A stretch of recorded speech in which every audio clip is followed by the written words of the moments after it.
I never expected my life to break apart over a mistranslated wine order.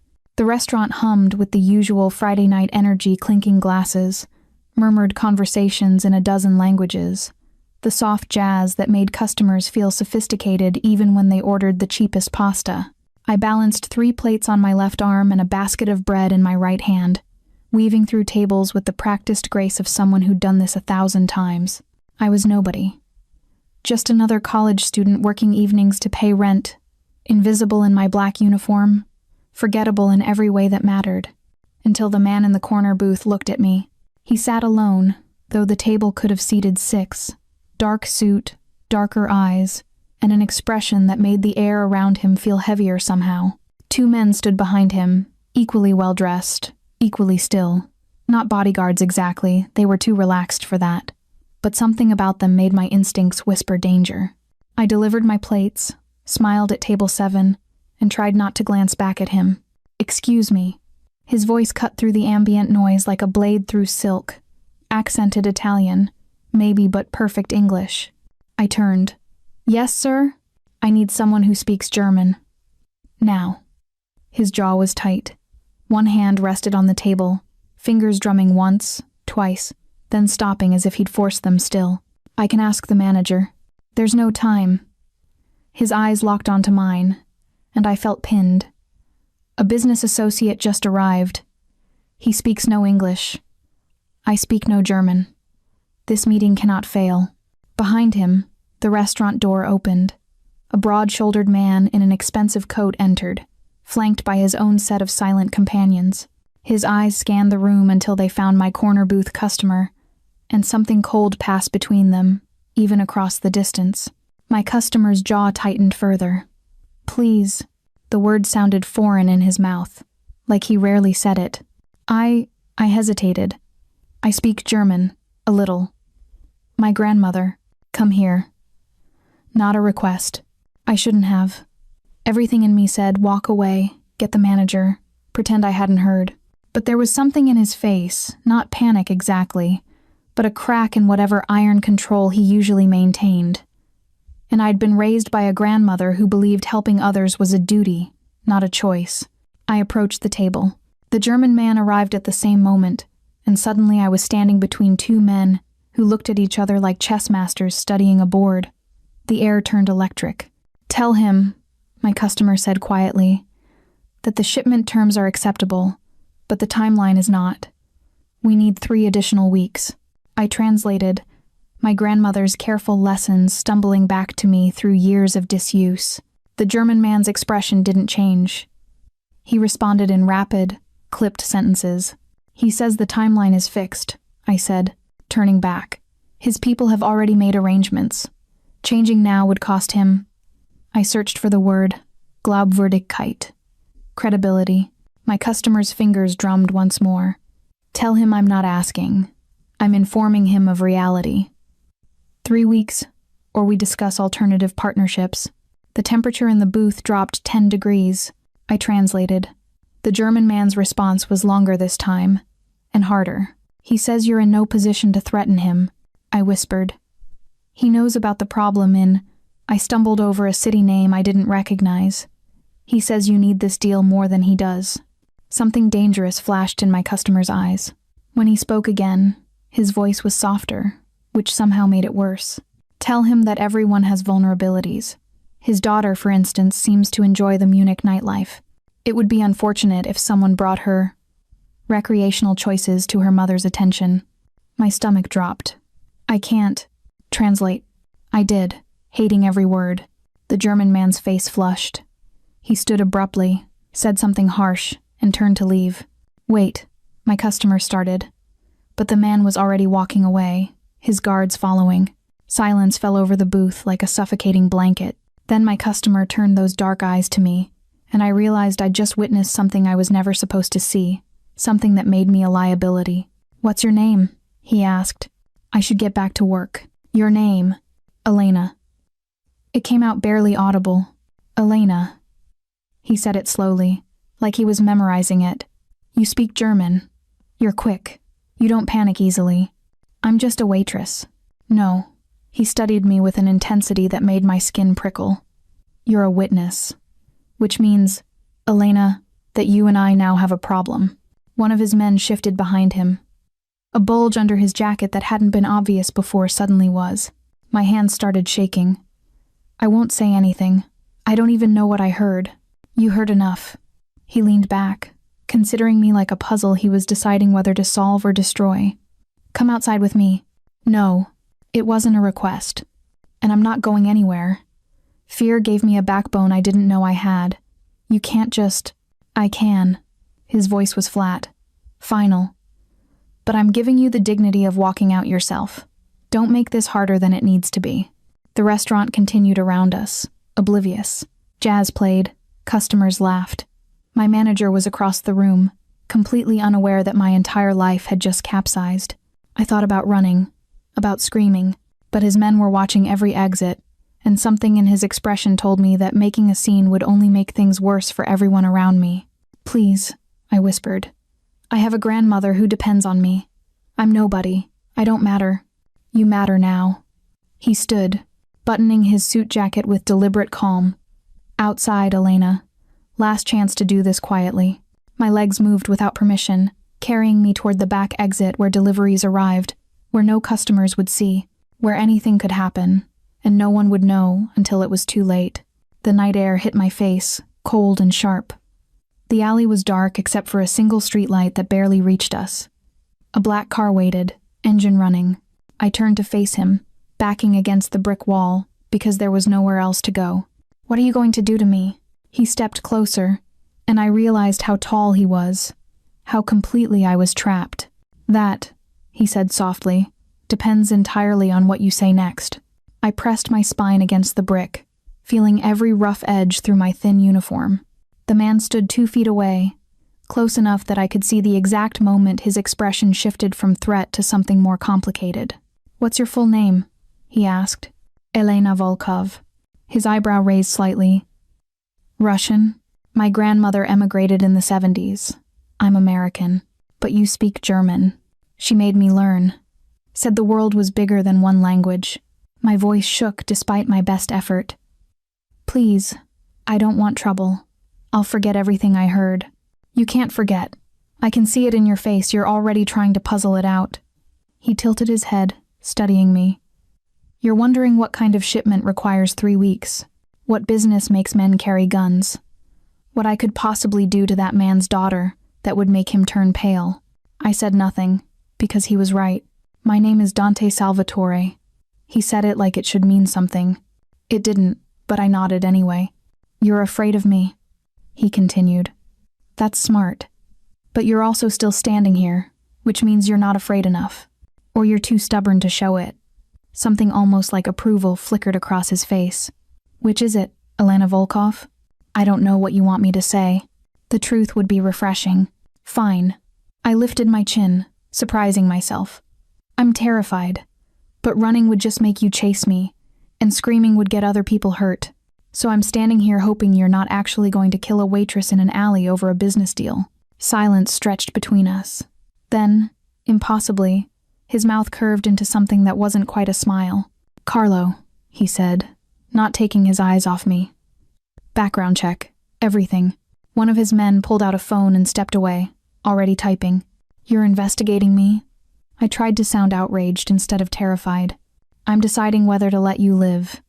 He said it so matter-of-factly that it took a moment to register. That requires information. I'm a student. I work 40 hours a week. I take care of my grandmother. There's nothing interesting about me. We'll see. Carlo returned faster than seemed possible. He murmured something in Italian, too quick and quiet for me to catch. Dante's expression didn't change, but something in his posture relaxed incrementally. Elena Volkov, 23, linguistics major at Columbia. Orphaned at 6, raised by maternal grandmother Nina Volkov. No criminal record. No debt beyond student loans.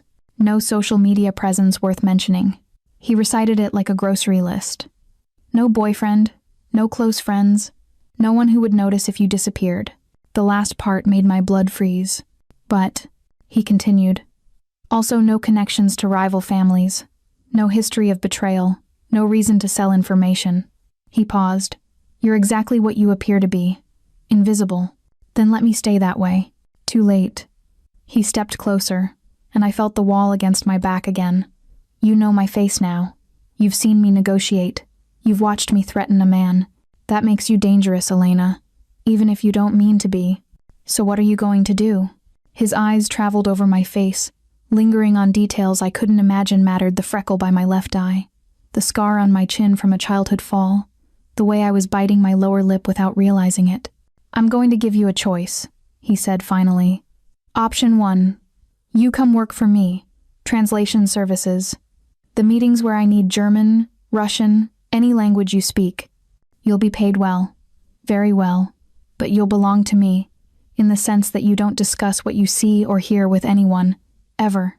And option 2? You disappear. His voice was utterly calm. Not violently. I'm not a monster.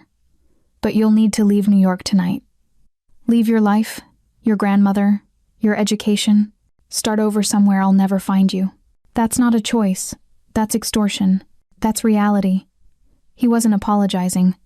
I can't have you walking around knowing what you know, free to talk to police or rivals or journalists. So either you're useful to me, or you're gone. Choose.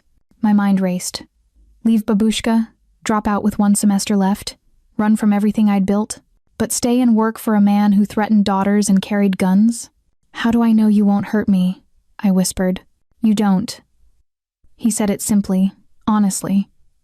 But I can tell you this. I don't harm people who are loyal to me. I protect them, fiercely. His hand rose, and I flinched, but he only braced it against the wall beside my head. Not touching me, just close. You'd be under my protection, Elena. No one would touch you. No one would dare, because I'd be your property, because you'd be mine. The word hung in the air between us, weighted with meanings I didn't want to examine. I need time to think. You have 30 seconds. That's not fair. Fairness is a luxury. His eyes held mine. Time's passing.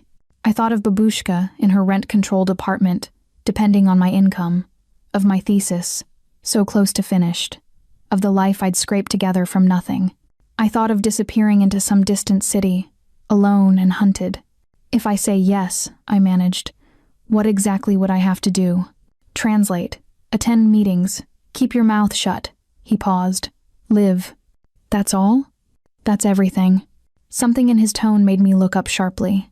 There was a flicker of something in his expression, not cruelty exactly, more like recognition, like he saw something in me that I didn't see in myself. 15 seconds, he said softly. My hands were shaking again. If I say yes, can I at least finish my semester?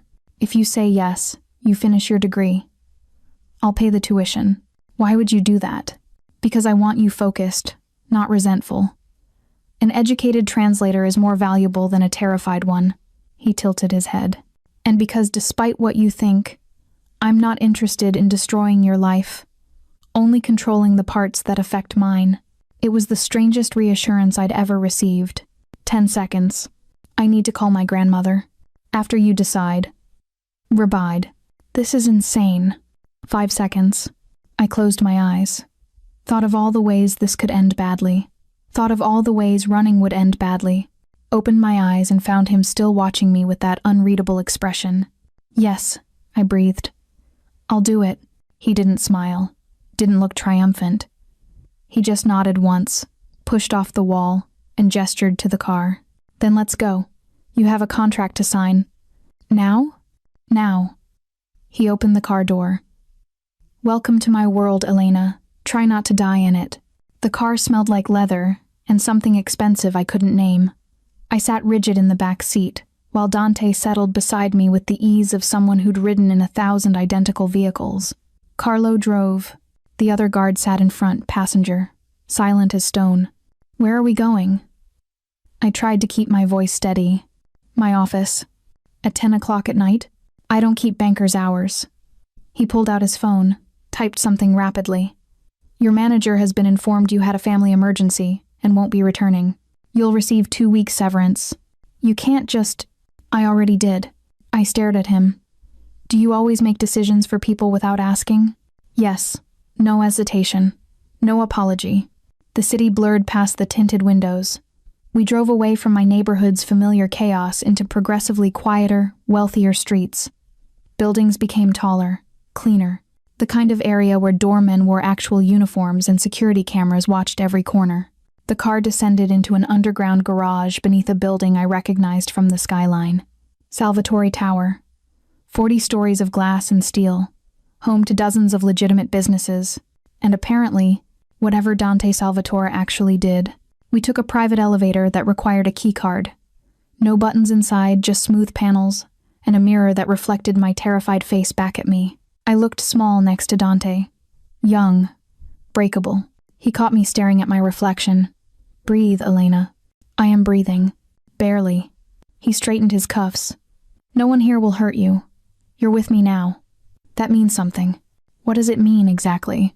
The elevator doors opened before he could answer. The office was enormous.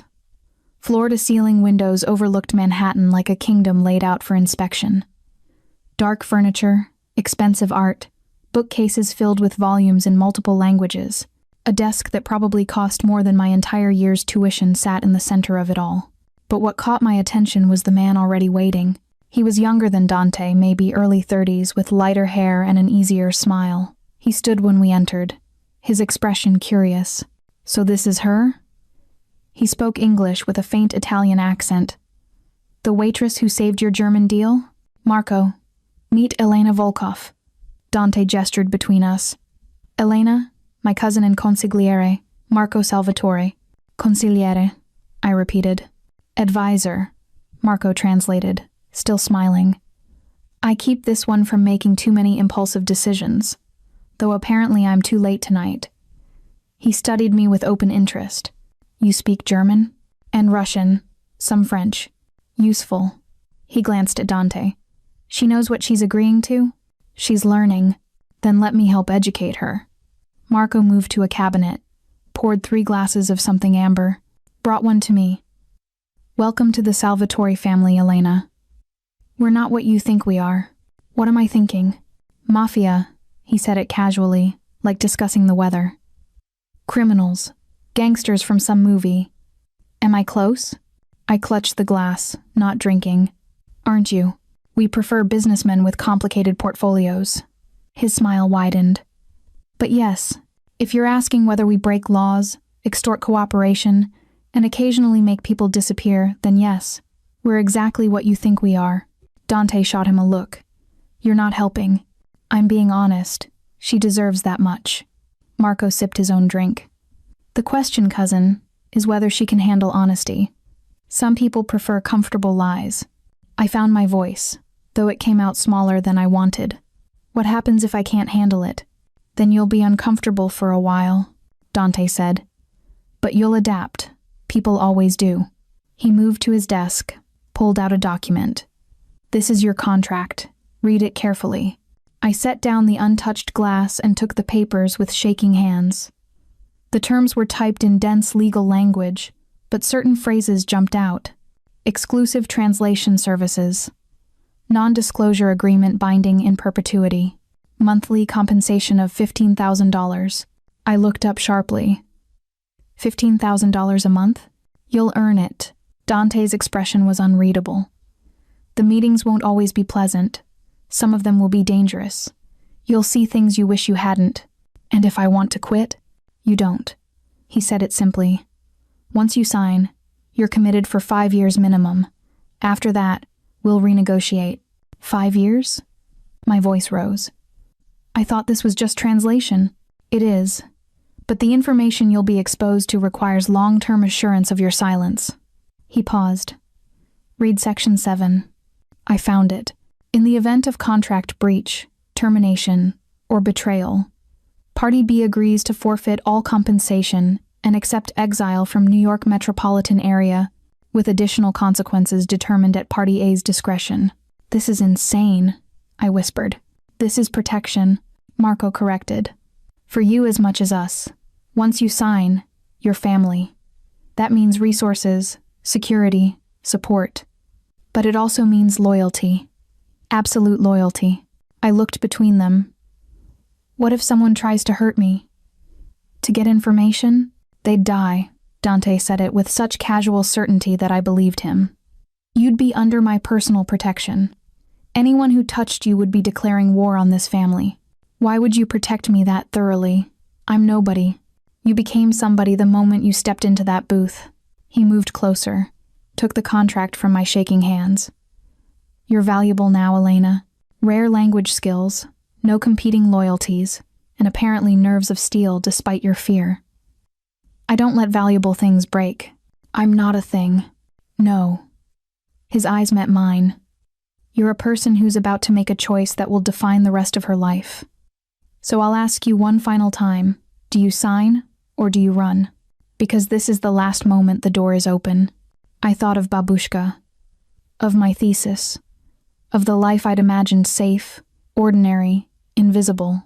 Then I thought of $15,000 a month, of finishing my degree without crippling debt, of having resources I'd never dreamed of belonging to something, even if that something was dangerous. If I sign, I said slowly, do I get to keep living my normal life? Classes, apartment, seeing my grandmother? Yes, with 2 additions. Dante ticked them off on his fingers. 1. You'll have a security detail. They'll be discreet, but always present. 2. You'll carry a phone I provide. When I call, you answer. When I need you, you come. No exceptions. And when you don't need me, your time is your own. Marco set a pen on the desk between us. Heavy, expensive. The kind of pen that signed important things. I picked it up. It felt like holding the weight of the future. Sign at the bottom of page 12, Dante instructed. And welcome, Elena, to the Salvatore family. The pen touched paper. My hand moved in the familiar loops of my signature. When I finished, the silence felt different. Heavier. Marco raised his glass. To new partnerships. Dante didn't toast. He just folded the contract, placed it in a safe behind his desk, and turned back to me with an expression I couldn't read. Carlo will take you home. Tomorrow morning someone will deliver your new phone and security details. Classes start at what time? 9. Your guard will be outside by 8:30. Get used to having shadows. He paused.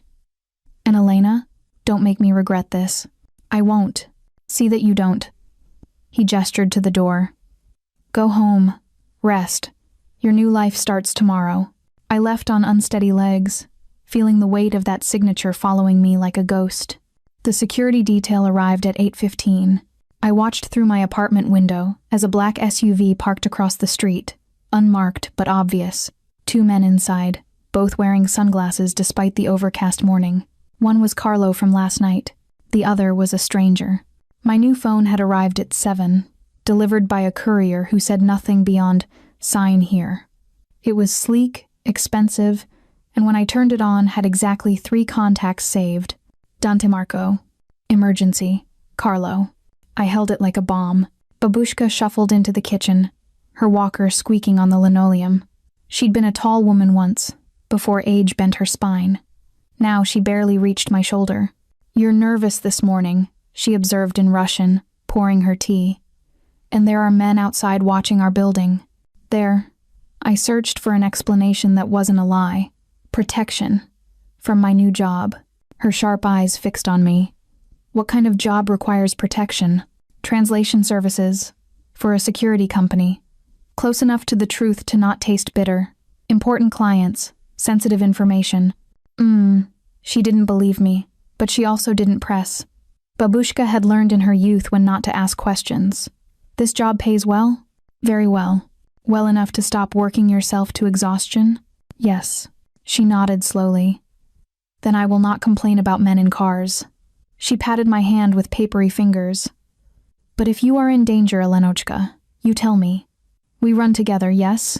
Like we did before. My throat tightened. We'd run before from my father's debts, from men who'd wanted to collect what he owed in other ways. Babushka had smuggled us across 3 states with nothing but 2 suitcases and fierce determination. I'm safe, I promised, hoping it was true. I'm just important now. They want to keep me safe. Important is dangerous. But she kissed my forehead. Go to school. Learn. Come home. This is what matters. I grabbed my bag and headed downstairs. hyper-aware of the SUV's door opening as I emerged. Carlo fell into step beside me with the casual ease of a bodyguard who'd done this 1,000 times. "Morning," he said. "I'll drive you to campus." I usually take the subway. Not anymore. The ride was silent, except for the radio playing soft jazz.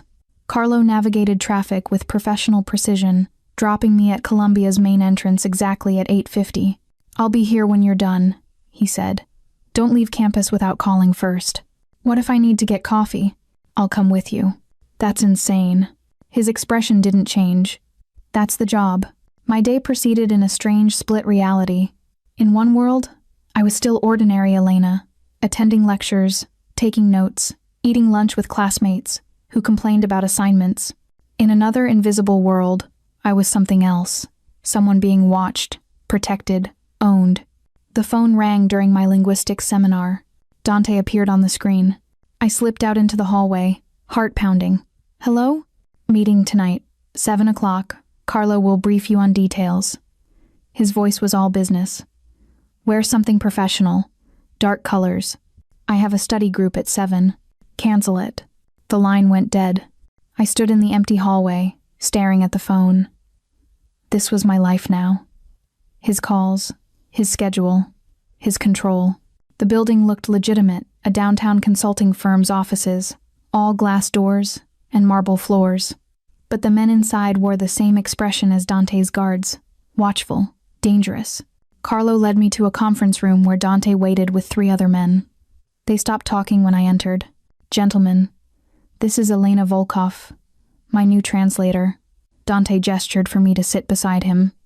"Elena, this is Mikhail Petrov and his associates, Russians." I recognized the Moscow accent immediately. The meeting was supposed to be straightforward, negotiating territory for some shipping operation I didn't fully understand. But as I translated back and forth, I began to piece together the real conversation happening beneath the polite words. They were dividing parts of the city, not for shipping, for something else. "Tell him," Mikhail said in Russian, "that the Brooklyn docks are not negotiable. My people have been there for 20 years. We won't give them up for his convenience." I translated, softening it slightly. Dante's jaw tightened. "Inform him that the docks are already mine. His people are there by my courtesy, which can be revoked at any time."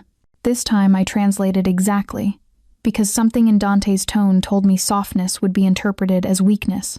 Mikhail's expression darkened. He responded in rapid Russian, too fast for comfort. "He says you're overstepping," I relayed carefully.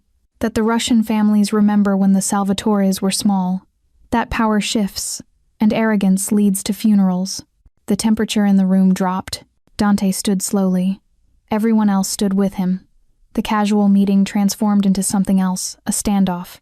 "Tell him," Dante said quietly, never taking his eyes off Mikhail, "that I'm not my father. I'm not interested in old alliances or historical courtesy. The docks are mine. He can accept this and will continue doing business. Or he can test me and discover why even the old families fear the new Salvatore." I translated, my voice steadier than I felt. Mikhail stared at Dante for a long moment. Then, unexpectedly, he laughed. "Your translator is very brave," he said in accented English, switching languages deliberately. "Most would soften such words. She gives them to me exactly as you say them. She knows better than to alter my meaning." "Good. I hate translators who think they are diplomats." Mikhail sat back down, still smiling. "The docks are yours, but I want compensation. 20% increase in my cut from the Bronx operations. 15%. Done." Mikhail extended his hand. "You are indeed not your father. He would have made this uglier." They shook. The tension dissolved. Business resumed as if the threat of violence had never existed. But I'd seen it. The moment when everything could have gone wrong. When words I translated might have sparked something irreversible. The ride back was silent until Dante spoke. "You did well tonight." I just translated. "You translated without fear, without hesitation, even when the conversation got dangerous." He glanced at me. "Most people would have panicked, started softening words, trying to prevent conflict. You told me to translate exactly. Point. And you listened. That's rarer than you think." He paused. How much did you understand about what we were actually discussing? I considered lying. Enough to know it wasn't about shipping routes. And I'm pretending I don't know more than that. His mouth curved slightly. Smart. We pulled up to my building. The street was quiet, but I noticed another car parked nearby. Different from the morning SUV. Dante noticed too. Carlo, check it. Carlo was out of the car instantly, approaching the vehicle with practiced caution. He returned moments later, expression tight. Petrov's men, just watching. They followed us? I asked. They're making a point. Dante's voice was calm, but his hand had moved to something under his jacket, showing me they can find where you live. Fear spiked through me. Why would they do that? Because leverage is currency in my world, and you, Elena, are now my leverage point. He turned to face me fully. Go inside. Lock your door. Don't open it for anyone except Carlo or me. Understood? They're going to hurt me because I work for you. They're going to threaten to hurt you to control me. There's a difference. His eyes were hard. But they won't succeed. I'm doubling your security detail. From now on, someone will be stationed in your building's lobby overnight. This is insane. This is reality. Welcome to it. He opened my door. Go. Now. I climbed out on shaking legs. The strange car's windows were too dark to see inside, but I felt eyes on me. Carlo walked me to the door, his hand on his weapon. Inside, Babushka looked up from her knitting. You're pale. Long day, I managed. And the men are still outside. Yes. She set down her needles. Elenochka, what have you gotten us into? I couldn't answer, because I was asking myself the same question. The next 2 weeks fell into a rhythm that felt both normal and surreal.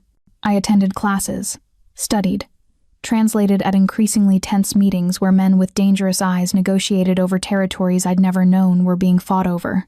Carlo became my shadow, professional and silent.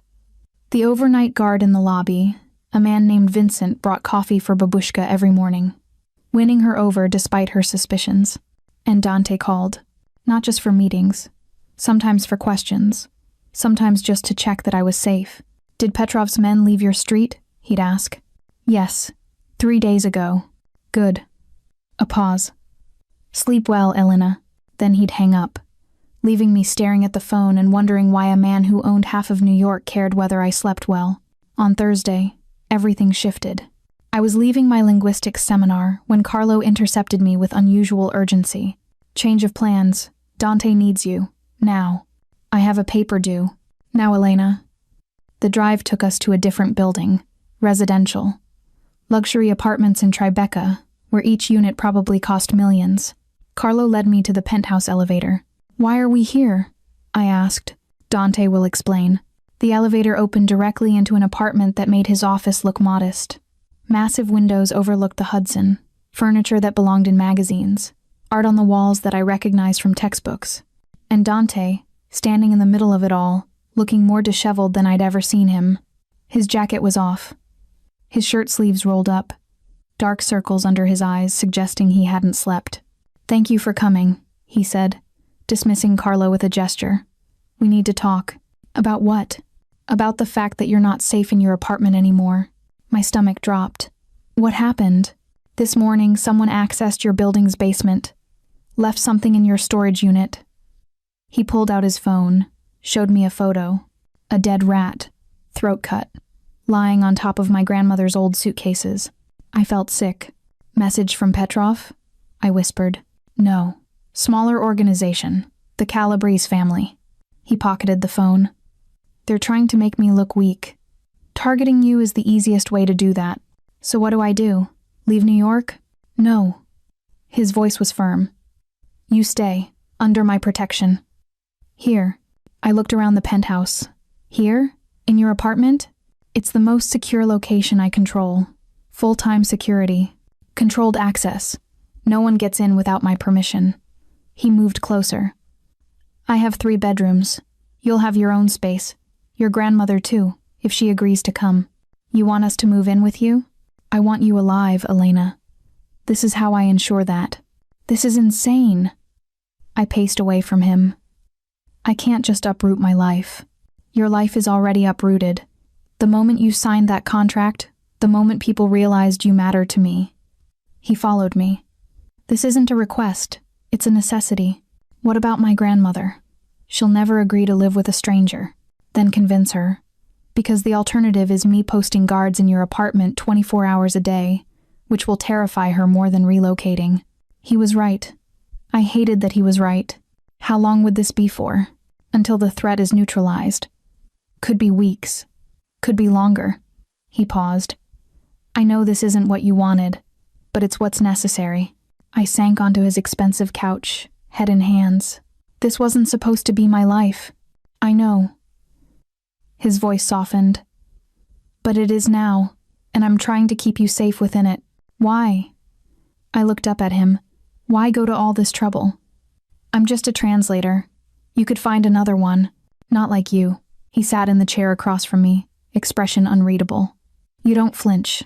You translate exactly what's said, even when it's dangerous. You're smart enough to understand the subtext, but disciplined enough not to react to it. He leaned forward.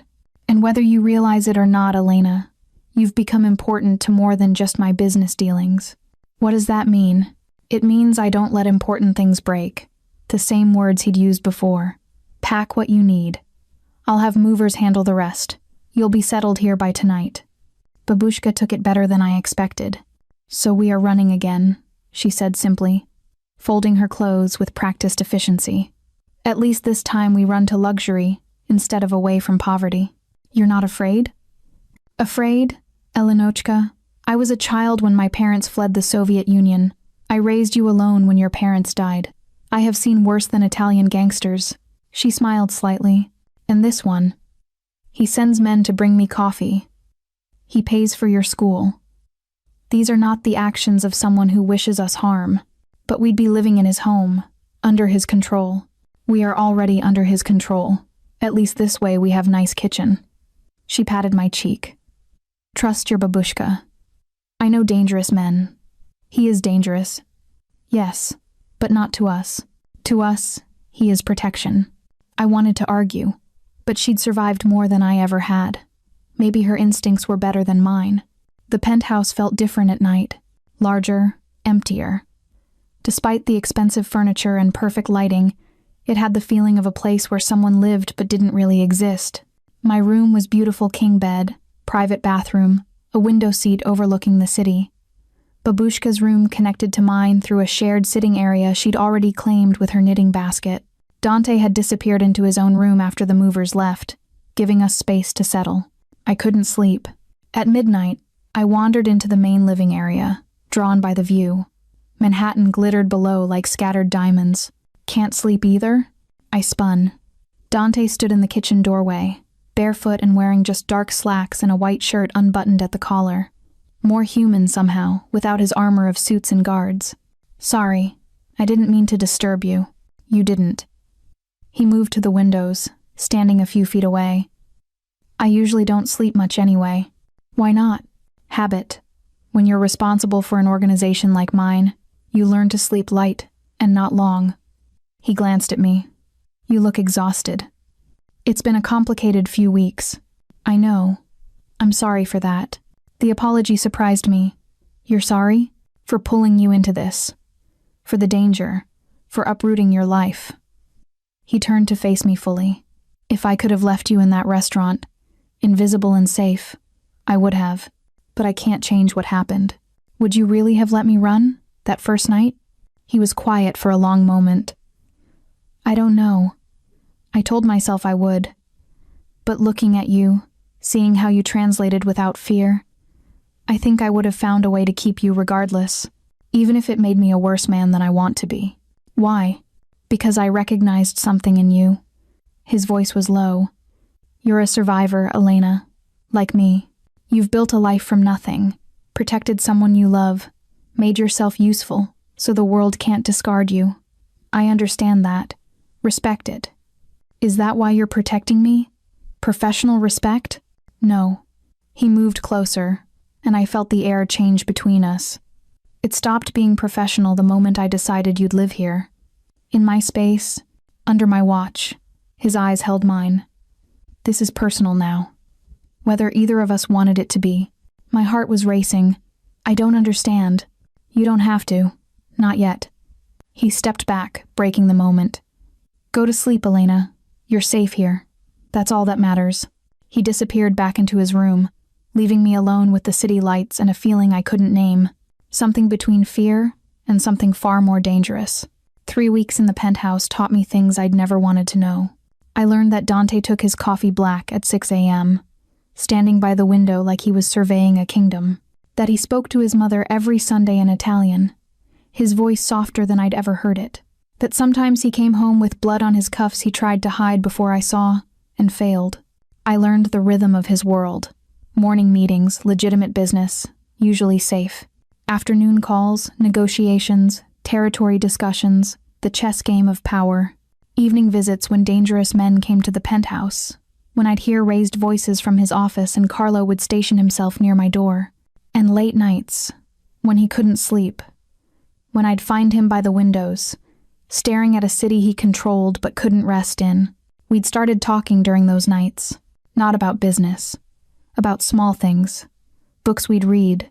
Languages we knew. The strange isolation of being essential but not quite belonging anywhere. Did you always know you'd run this? I asked one Tuesday night, nursing tea while he drank scotch. Always. My father groomed me from childhood. There was never another option. He swirled his glass. Did you always know you'd raise yourself? No, I thought my parents would do that. But life doesn't care what we expect. No, he agreed. It doesn't. Babushka watched our growing. Friendship? Whatever it was, she watched with knowing eyes and said nothing. Just smiled when I'd returned to my room after midnight. Cheeks flushed from conversations that felt more intimate than they should. The crack appeared on a Friday. I'd been reviewing documents for a meeting when Dante stormed into the apartment, fury radiating off him. Carlo followed, unusually tense. What happened? I asked. Betrayal. Dante's voice was ice. One of my captains has been selling information to the Calabrese family, putting all of us at risk. Do you know who? I know everything. He poured a drink with shaking hands the first time I'd seen his control slip. I know who. I know when. I know exactly how to handle it. Then what's wrong? What's wrong is that he's been with this family for 15 years. I trusted him, promoted him, and he sold us out for money he didn't even need. He drank the scotch in one swallow. It's the trust that's the problem, Elena. The betrayal of it. I'd never seen him like this. Vulnerable. Raw. What will you do to him? What I have to. He met my eyes. Do you want to know the details? Or do you want to keep your conscience clean? I hesitated. I don't know. Smart answer. He set down the glass. Go to your room. I have calls to make. Things you shouldn't hear. But I didn't move. Are you okay? The question seemed to surprise him. Why would you ask that? Because you look like someone just broke something inside you. And I trailed off, not sure how to finish. You what? I care. It came out barely audible, whether I should or not. I care if you're hurt. Silence stretched between us. Dante stared at me like I'd spoken a language he didn't understand. You shouldn't, he finally said, care about me. I'm not a good man, Elena. I know what you are. Do you? He moved closer. Do you really? Because I don't think you understand what I'm capable of. What I've done. What I'll do tonight to the man who betrayed me. You'll hurt him. I'll destroy him. His voice was flat. His life. His family's standing. Everything he built. I'll dismantle it piece by piece until there's nothing left but the lesson. And that's supposed to scare me away? It should. I stepped closer instead. It doesn't. Elena. His control was fraying. I could see it in his eyes. You don't know what you're saying. Yes, I do. My heart hammered against my ribs. You're dangerous. You're controlling. You've trapped me in a life I never wanted, but you've also protected me, honored your promises, cared about my grandmother. And right now, you're hurting, and I'm the only one here who sees it. You're seeing what you want to see. No. I reached out, touched his chest lightly, felt his heart racing beneath expensive fabric. I'm seeing you. He caught my wrist, gentle but firm. If I touch you right now, I won't stop. Do you understand? Everything I'm feeling, the rage, the betrayal, the need for control, it'll all pour into this. Into you. I'm not afraid of you.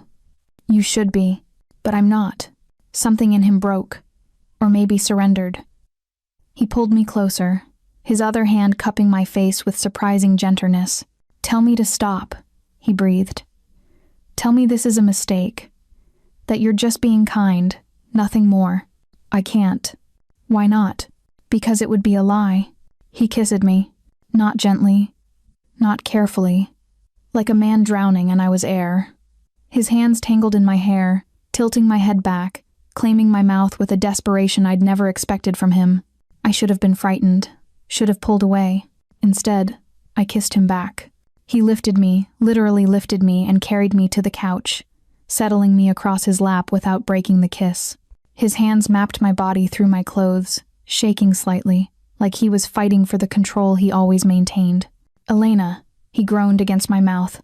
Stop me, please, before this goes too far. I don't want to stop.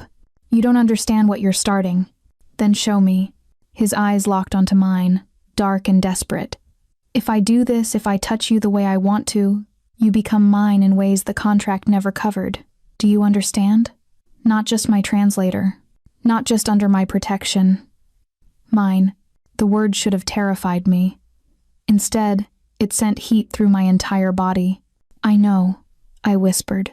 He kissed me again, softer this time, almost reverent, like he was memorizing the taste of me. Then his phone rang. We both froze. The sound shattered the moment like glass. Dante closed his eyes, pressed his forehead to mine. I have to take this. I know. He eased me off his lap, straightened his clothes with practiced efficiency. When he answered the phone, his voice was back to steel. Carlo, status? I couldn't hear the response, but I watched Dante's expression shift. Back to the man who ran an empire, away from the man who'd kissed me like I was salvation. Handle it. I'll be there in 20 minutes. He hung up, looked at me. I have to go. The situation with my captain escalated. Be careful. Always. He paused at the door. Elena? What happened just now? I know. We'll talk when you get back. Will we? Something vulnerable flickered across his face. Or will you realize what a mistake this is, and lock your door? I won't lock my door. You should, but I won't. He stared at me for a long moment. Then he was gone, and I was alone with the taste of him still on my lips, and the knowledge that everything between us had just irrevocably changed. He came back at 3 a.m. I was still awake, unable to sleep, when I heard the door. Footsteps. The sound of him removing his jacket in the entryway. I found him washing blood off his hands in the kitchen sink. Not his blood. He wasn't injured, but there was so much of it. You're still awake, he said without looking up. I was worried. You shouldn't be. This is what I do. I moved beside him, turned off the water, took his hands in mine. They were clean now, but shaking slightly. It's done? I asked quietly. It's done. Do I want to know details? No. I held his hands, feeling the tremors he was trying to hide. Are you okay? I'm fine. I'm always fine. Dante. He finally looked at me. I've hurt people tonight. Badly. Irreversibly. And you're standing here holding my hands like I'm not a monster. You're not a monster. You don't know that. Yes, I said firmly. I do. He pulled me into his arms, buried his face in my hair, not sexually, just holding on, like I was an anchor in a storm, only he could feel. We stood like that for a long time. Then he pulled back, kissed my forehead gently. Go to sleep, Elena. Tomorrow, everything will be different. He was right. Everything already was. I woke to find an envelope under my door. Inside, a single card in Dante's precise handwriting. Dinner tonight. Just us, 8 p.m. Wear something that makes you feel beautiful. My hands shook holding it. The day crawled past. I attended a morning meeting, some shipping negotiation that felt trivial after everything. Studied half-heartedly. Avoided Babushka's knowing looks. At 7, I stood in front of my closet, paralyzed. A knock. Elenochka, may I come in? Babushka entered, took one look at me, and smiled. So, tonight is important. I don't know what to wear. I do. She pulled out a dress I'd forgotten I owned, deep navy, simple but elegant, something I'd bought for a college event I'd never attended. This one, it makes your eyes brighter. Babushka. I don't know if this is a good idea. Why not? Because he's dangerous. Because this isn't a normal relationship. Because I'm terrified. She cupped my face. When your grandfather courted me, he was soldier, dangerous man, complicated man. Everyone told me to be afraid. Her eyes were soft. But I saw who he was when the armor came off. I saw the man, and I loved him anyway. This is different. No, my darling, it never is. She kissed my forehead. Go, be young, be brave. Let yourself feel something other than fear for once. At 8, I emerged to find the penthouse transformed. Candles on the dining table, wine breathing in crystal decanters, and Dante, standing by the windows in a dark suit, looking at me like I'd stolen his breath. Elena. My name in his mouth sounded like prayer. You look.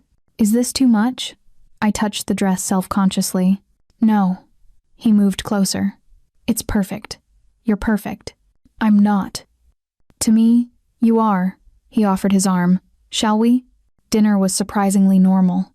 Pasta he'd made himself, my grandmother's recipe, and conversation that flowed easier than it should between a mobster and the woman he'd essentially kidnapped. We talked about everything and nothing. Books, music, the strange isolation of being caught between two worlds. Do you miss it? I asked. Normal life? Before all of this?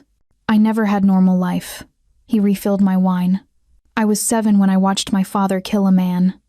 10 when I made my first collection. 15 when I understood I'd never escape this. He paused. Do you miss it? Sometimes. Then I remember how exhausted I was, how afraid, how alone. I met his eyes. Now I'm just afraid in different ways. Are you afraid right now? I considered lying. A little. Of me? Of what happens next. What do you think happens next? I don't know. That's what scares me. He stood, offered his hand. Come here. I took it, let him lead me to the couch. We sat close, but not touching, the space between us charged with everything unspoken. I'm going to be honest with you, he said, because you deserve that much. I want you, Elena, not just physically, though God knows I do. I want you in my space, in my life, in ways I've never wanted anyone before. My breath caught. But, he continued, I also know what I am, what this life is, and I won't trap you in something you'll regret. His hand found mine, so I'm giving you a choice, right now, tonight. What choice? You can walk away from this, from us. I'll still protect you, still honor the contract, but I'll stop, wanting. I'll give you distance. His thumb traced circles on my palm. Or you can stay. Let this be what it's becoming, and accept everything that comes with it. Everything? My world, my darkness, the danger, the violence, the fact that you'll be mine in ways that terrify both of us. His eyes were intense. I won't be gentle with your heart, Elena. I'll protect it fiercely, but I'll also claim it completely. If that's not what you want, tell me now. My heart hammered, and if I'd choose to stay, then I'll spend tonight showing you exactly what you mean to me. The words hung between us. I could feel the weight of the decision, how it would shape everything to come. I'm afraid, I whispered. I know, not of you, of how much I want this, want you. My voice shook. I shouldn't. It's wrong, complicated, dangerous. All true. He cupped my face. But do you want it anyway? I closed my eyes. Thought of every reason to say no. Every logical argument against this. Then I thought of his hands washing blood off. His voice soft with his mother. The way he looked at me like I was something precious, in a world that had stopped being precious to him long ago. Yes, I breathed. I want this. I want you. Something in his expression broke open. Elena, but I need you to know I don't know what I'm doing. I've never. I trailed off, embarrassed. Understanding dawned in his eyes. You've never been with anyone? I shook my head. Good. His voice was fierce. Then I'll be the only one. The only man who touches you. Who knows you? Who claims you? That should sound possessive. It is possessive. He pulled me onto his lap, positioned me so I was straddling him. I told you I wouldn't be gentle with your heart. This is what I mean. You'll be mine, Elena. Completely. Do you understand? Yes. He kissed me then, deep and claiming. His hands mapped my body with trembling restraint, like he was fighting himself. Tell me to stop, he groaned against my mouth. Tell me you're not ready. I can't. Why not? Because I am ready. I pulled back to look at him. I trust you. Despite everything, I trust you. Something like pain flickered across his face. You shouldn't, but I do. He stood with me in his arms, carried me to his bedroom, set me down gently on sheets that smelled like him. If you want to stop, he said, kneeling beside the bed. At any point, you tell me. Understood? I understand. And Elena? His hands found the zipper of my dress. This changes everything between us. You know that? I know. He undressed me slowly, reverently, like I was something sacred he was unwrapping. When I was bare before him, vulnerable and trembling, he just looked at me. You're so beautiful, he whispered. So perfect. I'm not. To me. He kissed my collarbone. To me, you're everything. What happened next was slow, careful. He mapped every inch of me with hands and mouth, finding places I didn't know could feel like that. When I gasped or trembled, he'd pause, check, make sure I was okay. Please, I finally whispered, though I wasn't sure what I was asking for. I know. He positioned himself above me. This might hurt. Tell me if it's too much. It did hurt. But his hands were gentle, his voice soft in my ear, telling me I was brave. I was his. I was safe. And then the pain faded into something else. Something that built and built until I broke apart in his arms, crying his name like salvation. He followed moments later, my name on his lips like prayer. After, we lay tangled together, his hand tracing patterns on my spine. Are you okay? He asked quietly. I'm perfect. Did I hurt you? No. I pressed closer. You made me feel. I don't have words for it. Try. Safe. Claimed. Yours. I looked up at him. Is that what you wanted to hear? Yes. He kissed my forehead. Because you are. Mine. In every way that matters. That should scare me. But it doesn't. No, it doesn't. He held me tighter. Get some sleep. Tomorrow everything will be different again. Better different? I don't know. His voice was honest. But we'll face it together. I fell asleep in his arms, feeling safer than I'd felt in years, wrapped in the protection of a dangerous man who'd somehow become my entire world. I woke to gunshots, not close somewhere in the building, but unmistakable. The sound shattered the pre-dawn quiet like breaking glass. Dante was out of bed instantly, pulling on pants, grabbing a gun from the nightstand I hadn't known was there. Stay here, he ordered. Lock the door after me. Don't open it for anyone but me or Carlo. What's happening? I don't know yet. He was already moving. Stay with your grandmother. Keep her calm. Then he was gone, and I was alone with my racing heart and the sound of more shots echoing through the building.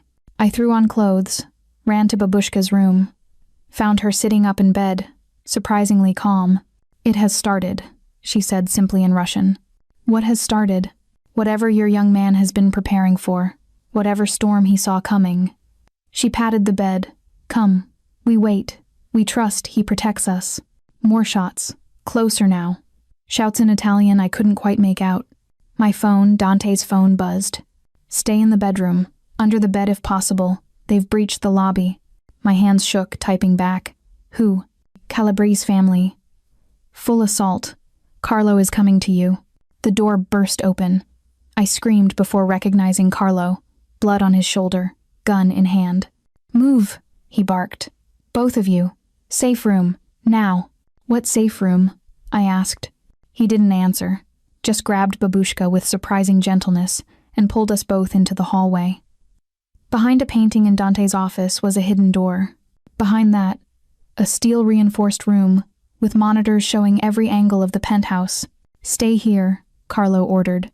Don't come out until Dante or I come for you. And I mean that. Someone else opens this door. You hide and pray they don't find you. Where's Dante? Handling it. He was already leaving. He'll come for you. Trust that. The door sealed shut with a hiss. Babushka and I were locked in a gray room with supplies and screens showing violence I'd only seen in movies. On the monitors, I watched them come. Men in dark clothes, professional and armed. Too many. They moved through the building like they'd practiced, knew the layout, and Dante, meeting them in the main living area. Just him and Marco, outnumbered, but not outmaneuvered. I couldn't hear what was being said, but I saw the moment negotiations failed, the moment violence began. I'd never watched someone I loved fight for their life before. Every punch, every shot, every desperate move made my breath stop. Marco went down, not dead, but injured. Dante pulled him behind cover, kept fighting. More of his men arrived. The fight shifted, became brutal, became survival. Turn it off, Babushka said quietly. You don't need to see this. I can't look away. Then remember, Elenochka. Remember that this is his world. This is what you've chosen. I watched Dante kill a man, watched him do it without hesitation, without mercy, because that man was between him and us. Watched him become the monster he'd warned me he was, and felt my heart break not because I stopped loving him, but because I loved him anyway. It took 40 minutes. When the safe room door finally opened, Dante stood there, alive, covered in blood, some his, most not. His eyes were wild, desperate. Elena, he pulled me out, checked me over with shaking hands. You're okay? You're hurt? I'm fine. You're bleeding. I'm fine. I need to. He pulled me into his arms, held me so tight I could barely breathe. They came for you. They knew you were here. They were going to take you, hurt you, to hurt me. But they didn't, because I stopped them. His voice was rough. Because I killed them before they could touch you. I pulled back to look at him, really look at him. At the blood, the exhaustion, the fear he was trying to hide. How many? I asked quietly. Elena, how many did you kill? For me? Does it matter? Yes, 5. He said it flatly. 5 men died tonight because they threatened you. And I'd kill 50 more if I had to. 100. However many it takes to keep you safe. This is my fault. No, he cupped my face. This is the Calabrese family's fault. This is the consequence of their ambition, not yours. Carlo appeared, holding his injured shoulder. Perimeter is clear. We've got people cleaning up. Police won't be a problem the precinct captain owes us. Good. Dante didn't take his eyes off me. Get Marco to the doctor. Secure all entry points. I want triple security until further notice. Already done. Carlo nodded to me. She stayed calm, kept her grandmother calm. You chose well, boss. After he left, Dante led me to the bathroom, started cleaning blood off his hands, his face. I took the cloth from him, did it myself. Let me, I said softly. We didn't speak while I cleaned him, while I catalogued the cuts that needed attention, while I tried not to think about how close I'd come to losing him. I watched you, I finally said. On the monitors. I saw what you did. I'm sorry you had to see that. I'm not. I rinsed the cloth, started on a cut above his eyebrow. I'm glad I saw. Glad I understand now what it costs you. Protecting me. Protecting this family. It doesn't cost me anything. You're worth every drop of blood spilled tonight. That's not romantic, Dante. That's terrifying. I know. He caught my hand. But it's also true. You want honesty? Here it is. I'm not a good man. I never will be. I'll do terrible things to keep you safe. Things that will give you nightmares. And I won't apologize for any of it. I know. And you'll stay anyway? I looked at him, this man who'd killed for me, bled for me, broken every rule of his careful control to protect me. This man who was exactly what he'd warned me he was. Yes, I whispered. I'll stay. Why? Because I love you. The words came out before I could stop them. Even after tonight. Especially after tonight. I love you. Something in his expression shattered. Elena, you don't have to say it back. I just needed you to know. In case something happens. In case. He kissed me, desperate, claiming. When he pulled back, his eyes were suspiciously bright. "I love you," he said roughly. "So much it terrifies me. So much I'd burn the world down to keep you safe. Do you understand? You're not just mine anymore. You're everything." "That's too much pressure." "I don't care." He rested his forehead against mine. "You're everything. My weakness. My strength. The only thing in this world I couldn't survive losing. You won't lose me. Promise me. After tonight, after what you saw, promise me you won't leave." "I promise." He held me like that for a long time, just breathing. Just existing in the space we'd carved out in his violent world. Later, after doctors had come and gone, after the apartment had been cleaned and secured, we lay in his bed watching dawn break over the city. "What happens now?" I asked. "War," he said it simply. "The Calabrese family declared it tonight. Now we finish it. Will it ever end? The violence?" "No." He was honest. "This is my world. Our world now. There will always be another threat. Another family trying to take what's mine. How do you live like that? By holding tight to what matters." He pulled me closer. "And you matter more than anything. More than territory. More than power. More than my own life." "Don't say that. It's true. If choosing between this empire and you meant letting it all burn, I'd light the match myself." "You don't mean that. Test me and see." I looked up at him, at this man who'd become my everything, my protector, my captor, my love. "I don't want to be the reason your world burns." "You won't be," he kissed my hair. "You'll be the reason I fight to keep it. The reason I win, because losing isn't an option when you're what's at stake." Outside, the city woke to violence it would never see, to a war being fought in shadows by men like Dante, and I lay in his arms, understanding finally what I'd truly chosen. Not safety, not normal life, but love in the only form someone like him could offer it. Fierce, possessive, dangerous, and somehow, despite everything, exactly what I needed. The war lasted 3 weeks. I didn't see most of it. Dante kept me locked in the penthouse, surrounded by guards, while he dismantled the Calabrese family piece by piece, but I felt it. In his absence, in the way he'd come home later and later, more blood on his clothes, less light in his eyes. Marco recovered, though his arm would never be the same. Carlo worked triple shifts. Vincent, the guard who brought Babushka coffee, disappeared one night and never came back. He died protecting one of our supply routes, Dante told me. Voice flat, empty, quick, painless, better than most get.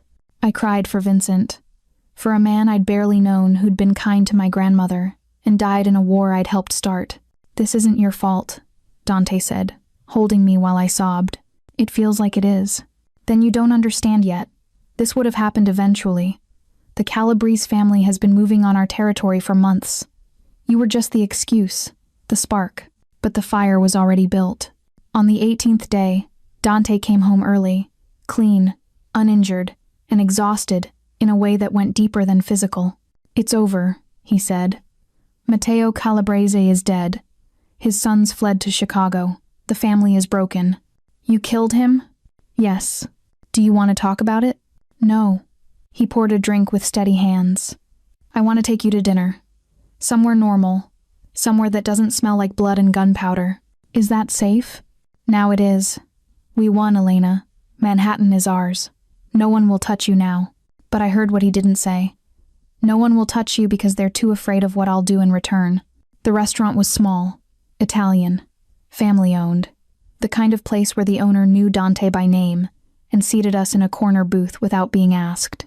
We ordered, ate, made small talk that felt almost normal, until I asked the question I'd been holding for weeks. "Do you regret it, meeting me that night?" Dante set down his fork. "That's a complicated question. I have time for a complicated answer."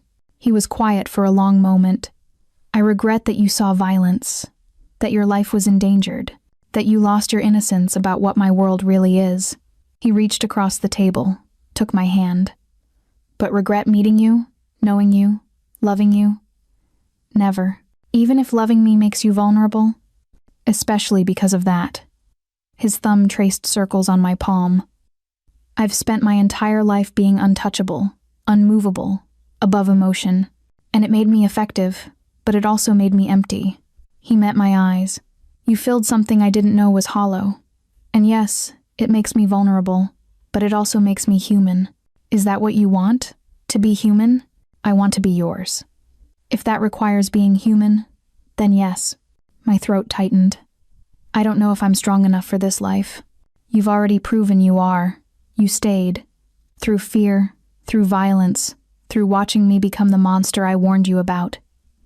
You stayed. Because I love you. Because you're brave. He squeezed my hand. Braver than most of my soldiers. Braver than I deserve. What happens now? After the war? Now? He smiled slightly. Now we build something. I've been thinking about it.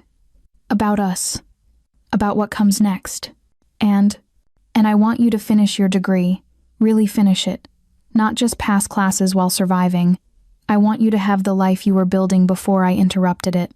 He paused. I also want you to move out of the penthouse. My heart dropped. You want me to leave? No. God, no. He realized how it sounded. I want you to have your own space. Your own apartment safer than before. Fully secured, but yours. So you're not trapped in my world 24 hours a day. So you have room to breathe. I don't want to leave you. You wouldn't be leaving. You'd be choosing to come back. Every time. That's different. His eyes were intense.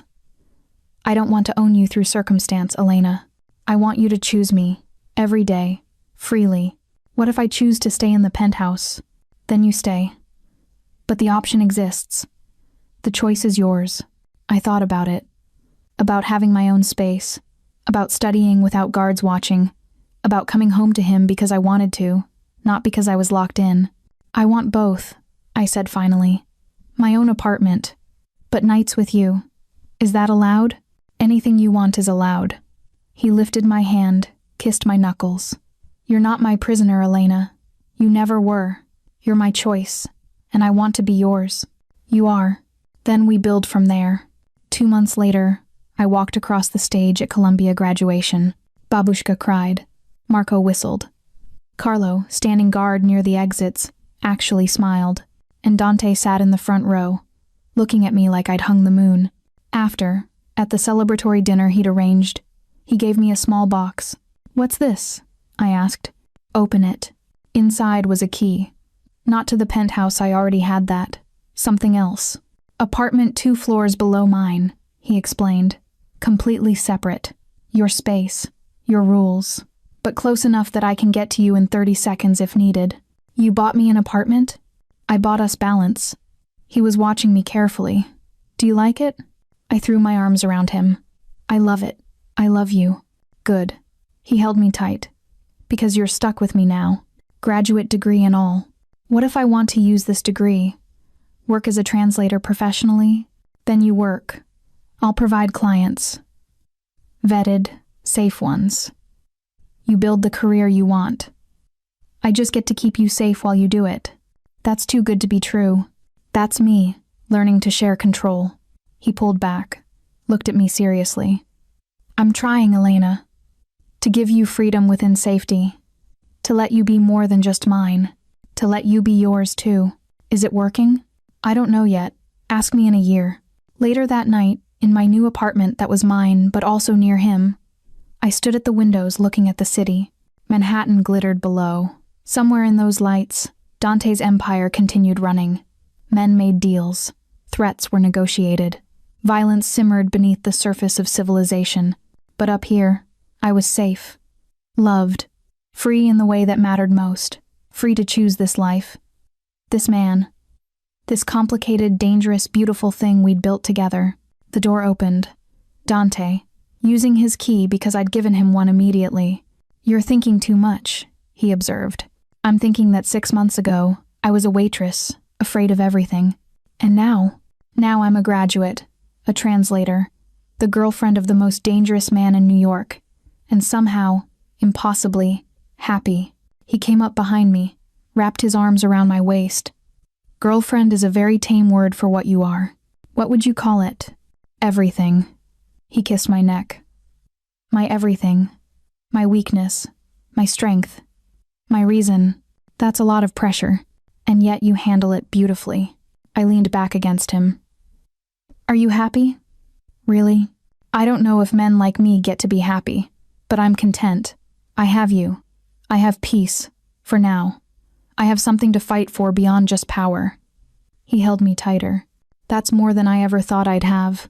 Even with all the violence, the danger, even with it, he turned me to face him.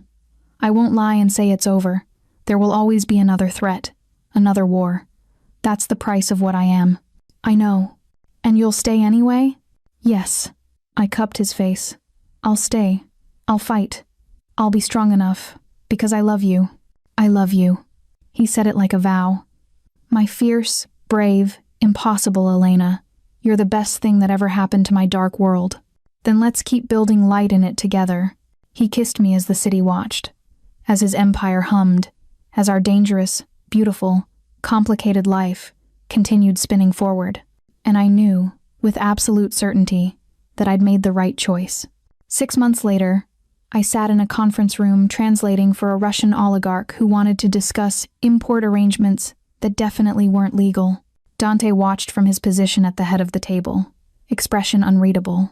But when the oligarch's eyes lingered on me too long, Dante's hand moved to the table, a subtle shift that made the man look away immediately. Possession, protection, both. The meeting ended well. Money changed electronic hands. Territory was divided. Everyone left satisfied. You handled Volkov perfectly, Dante said when we were alone. Even when he tried to unsettle you with that question about your family, I learned from the best. I gathered my notes. Though I still don't love translating for people who traffic in things better left unsaid. I know, but you do it brilliantly anyway. He pulled me close. Dinner tonight? Real dinner, not business? I have a study group, working on my master's application. Master's degree? He smiled, ambitious. You encouraged ambition. I encouraged you to be more than just mine. I'm glad you listened. But the peace didn't hold perfectly. It never did. A week later, I came home to find Dante in my apartment, standing by the window with that expression I'd learned meant trouble. What happened? I asked. New family moving into the Bronx. The Russos from Philadelphia. They're making noise about expanding into Manhattan. Will there be another war? Not if I handle it correctly. He turned to me. But it means more meetings, more negotiations, more nights I come home late, smelling like tension. I can handle that. Can you? He moved closer. Because I need you to be honest, Elena. If this life is too much, if the constant threat, the violence that's always just beneath the surface, if it's breaking you, tell me now. It's not breaking me. Are you sure? Because I see it sometimes. In your eyes, the fear, the weight of loving someone like me. I took his hands. Yes, I'm afraid sometimes. Yes, this life is harder than anything I imagined. But I'm not breaking. I'm adapting, growing, becoming strong enough to stand beside you. You shouldn't have to be this strong. But I am, and I choose to use that strength here, with you, for us. He pulled me into his arms. I don't deserve you. Probably not. I smiled against his chest. But you're stuck with me anyway. 3 months later, the Russo situation came to a head. They'd tried to muscle in on one of our key operations. Dante had warned them. They'd ignored the warning. So he made an example. I didn't see it happen, but I read about it in the news. Gang violence in the Bronx leaves 3 dead. The article was vague, the police statement vaguer. But I knew. Dante came home that night carrying the weight of it. They left me no choice, he said, staring at his hands like he could still see blood on them. They were going to hurt my people. Your people now. I know. Does it bother you, knowing what I did? Yes. I was honest, but I understand why, and I know you'll carry the weight of it even if I forgive you. You forgive too easily. I forgive you. There's a difference. I took his hands. I'm not forgiving violence. I'm accepting that this is who you are, what you do, and choosing to love you anyway. That's too generous. That's love. He looked at me with such raw emotion I almost looked away. How did I get so lucky? You terrified a waitress in an alley and gave her no choice but to fall in love with you. Best decision I ever made. A year after that night in the restaurant, Dante took me back to the same place. Same corner booth, same wine. But everything felt different now. I've been thinking, he said after we ordered. Dangerous activity. He smiled slightly. About us. About the future. My heart started racing. What about it? About the fact that you've built a life here. In my world, despite everything. He reached across the table. About the fact that I want you to stop being my translator, my consultant, my occasional girlfriend. Occasional? I raised an eyebrow. Poor word choice. He pulled out a small box, set it on the table between us. I stared at it. Dante, I'm not proposing. Not yet.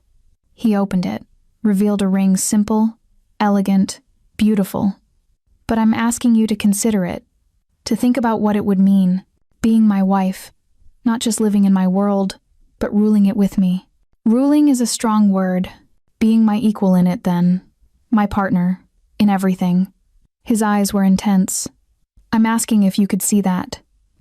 Eventually, because I can't see any future that doesn't have you in it. I looked at the ring. At him. At the life we'd built in blood and determination and love. Yes, I whispered. I can see it. I want it. Even knowing what it means. The danger that never ends. The violence that's always lurking. Even knowing. I touched the ring gently. Because I also know the man beneath it. The one who protects fiercely. Who loves completely. Who's trying, every day, to be better than what he was raised to be. I don't know if I'll ever be good enough for you. You don't have to be good. You just have to be mine. He slipped the ring onto my finger. Not an engagement ring. A promise ring. A symbol of intention. Someday soon, he said. I'll ask you properly. With a speech. With everything you deserve. I don't need speeches. But you'll get them anyway.